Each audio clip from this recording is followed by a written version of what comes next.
At first, it looks impossible, a 66-meter Buddha lying in perfect calm beneath a roof of steel, while Yangon shifts around it. But the mystery of Chaukhtatgyi is not only its size. It is the question of how serenity survives weight, weather, and time. This is not a buried ruin or a forgotten palace. It is a living shrine, protected by a structure that feels almost industrial.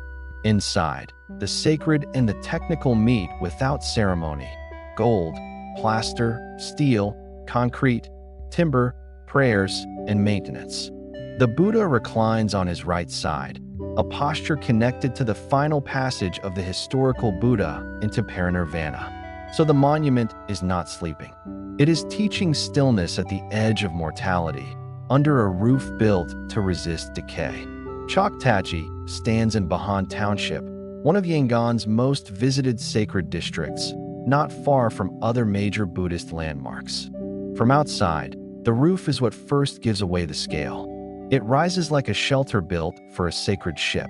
Yet the story began before the modern canopy, before the present face, and before the statue became the icon seen today. In 1899, construction was sponsored by Sir Pathi, a wealthy Burmese Buddhist whose devotion began the monument's public life. The first image was completed in the early 20th century, but accounts say its proportions and expression were not considered successful. Over decades, climate and exposure did what climate always does in the tropics. Moisture entered, surfaces weakened, and repair became unavoidable. By the 1950s, the old image was demolished, not as an act of erasure, but as preparation for a more enduring form. A new Chaukhtatgyi began to rise under the supervision of skilled craftsmen, including the master artisan Yu Thung from Dawei. The modern image was eventually consecrated in 1973, giving the shrine the devotional form known across Myanmar today. But even after consecration, a monument this large is never truly finished. It must be protected every day. The first engineering fact is simple. The Buddha is not balanced like a statue on a pedestal. It lies across a long supporting base. Its calm appearance hides an obvious truth. A reclining colossus spreads load differently from a standing monument. Instead of one vertical tower of force, Chaukhtatgyi becomes a sacred landscape. Head, torso, robe, arm, feet, and platform working together. The steel canopy above adds a second story, protection from rain, sun, humidity, and the slow violence of tropical weather. This roof is not decoration. It is the difference between a sacred object exposed to the sky and one given a controlled interior world. In Yangon, the ground itself belongs to a river city, humid, low, and shaped by alluvial conditions over long periods. That does not mean the statue is about to fall. It means survival here depends on constant respect for moisture, settlement, and maintenance. The miracle, if there is one, is not magic. It is the discipline of keeping a sacred giant stable enough to remain peaceful. Look closer at the surface, and Chaukhtatgyi becomes a study in controlled contrast. White skin, red lips, golden robe, painted nails. The statue's glass eyes are famous, giving the face an uncanny softness that turns scale into intimacy. According to temple histories, the eyes were custom created at Naga Glass Factory, a reminder that devotion often depends on specialized craft. The feet hold another layer of meaning. 108 auspicious marks arranged like a sacred map at the end of the giant body. For visitors, the feet are a visual climax. For believers, they are a field of Buddhist symbolism and reverence. Every detail works against the danger of mere spectacle. The monument is huge, but it is designed to be contemplated, not conquered. That is why the steel above feels so strange. It is not ancient stone, yet it protects an ancient spiritual language. The canopy turns Chaukhtatgyi into an interior landscape, somewhere between a temple hall, a workshop of preservation, and a sacred harbor. From one angle, the Buddha seems weightless.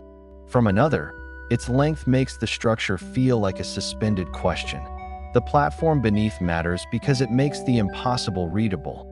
It transforms mass into a long horizontal resting system. The columns around it matter because they make space feel measured rather than chaotic. And the open sides matter because they let air, light, and people move around a figure too large for ordinary enclosure. This is the quiet genius of the shrine. It does not hide the support system. It lets the sacred rest inside it. Unlike a stone temple carved from a mountain, Chaukhtatgyi is a monument of reconstruction, donation, and continued care. Names of contributors and acts of patronage are part of the story because this giant was not made by one hand alone. The monument survives because generations decided it should remain visible, protected, painted, repaired, and revered. Its scale also changes time. A visitor cannot understand it in one glance. The body unfolds slowly as you walk. The head is a shrine of expression. The torso is a landscape. The feet become an illuminated manuscript. And overhead, steel frames the entire experience like a modern sky built for an ancient idea. This is why the question is not simply how big the Buddha is. The better question is how a modern city makes room for stillness. Yangon has changed around the temple, but inside the pavilion the body remains deliberately slow. A reclining Buddha asks the viewer to lower the tempo. It turns looking into a form of pilgrimage. For a documentary lens, that is powerful. The camera cannot rush a 66-meter sacred object without losing the meaning of scale. The best way to film Chaukhtatgyi is to reveal it in pieces, the way the human eye discovers it in the hall. First the roof, then the columns, then the face, then the hand, then the extraordinary feet. Each part asks a different question. Who built this? Who repaired it? Who protects it? And why does it still feel alive? Some monuments impress by being sealed away. Chaukhtatgyi impresses because it is open, active, and exposed to human presence. It is not preserved behind glass. It is preserved through ritual, habit, donations, and the daily rhythm of devotion. That daily rhythm may be the strongest support of all, not steel, not paint, but a community that keeps returning. The structure makes worship possible at scale. It gives shade to the devotee and shelter to the image. The result is a rare kind of monument, colossal but not aggressive, engineered but still tender. Even the imperfections of its history matter.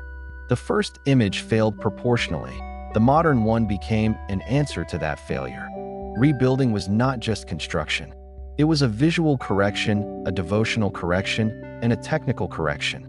The new figure had to feel peaceful from near and far, human in expression, yet monumental in presence. That balance between intimacy and enormity is the true illusion Chaukhtatgyi performs. A face can calm you. A 66-meter body can overwhelm you. Together, they create reverence. The steel canopy does something similar.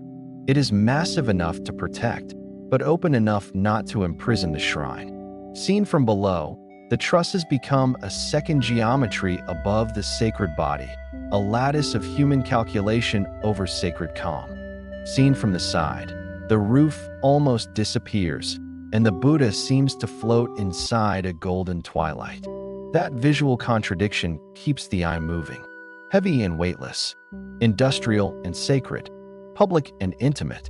The Golden Atlas follows those contradictions because they are where history becomes cinematic. A monument does not need a conspiracy to be mysterious. Sometimes the mystery is how patiently it continues.